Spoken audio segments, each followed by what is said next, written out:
Catriona Gray hindi nagpakita sa birthday party ni Sam Milby. Hanggang ngayon ay hindi pa rin nagbibigay ng pahayag sina Sam Milby at Catriona Gray patungkol sa status ng kanilang relasyon matapos maisyong tuluyan na silang naghiwalay. Lalong hanggang ngayon ay hindi pa rin nagbibigay ng pahayag sina Sam Milby at Catriona Gray patungkol sa status ng kanilang relasyon matapos maisyong tuluyan na silang naghiwalay. Lalong lumakas ang mga bulong-bulungan na totoong naghiwalay na ang celebrity couple na sina Catriona Gray at Sam Milby nang napansin ng mga netizens na wala ang Miss Universe 2018 na si Catriona Gray sa 40th birthday party ng aktor. Napansin ng fans ng celebrity couple na wala ang presensya ni Catriona Gray sa surprise party ni Sam Milby sa Manila House Private Members Club sa Taguig City, kung saan naroon ang pamilya at malalapit na kaibigan ng aktor sa nasabing event. Kumakalat ngayon sa ilang mga social media platforms ang mga larawan na ibinahagi ng talent management ng ABS-CBN na Star Magic at photography studio na Nice Print Photography,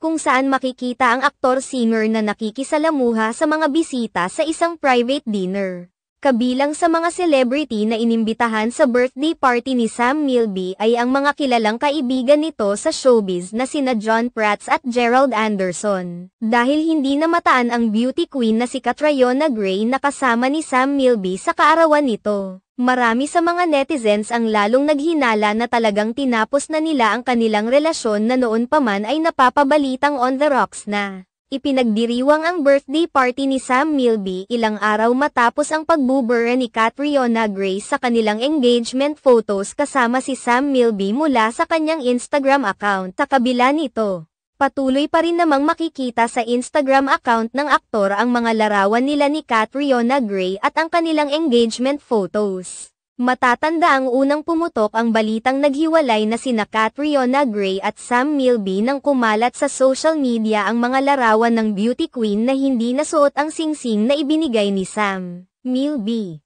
Kinumpirma rin noon ng kinabibilangan nilang talent management na totoong may pinagdadaanan ang kanilang relasyon na pilit nilang inaayos sa ngayon.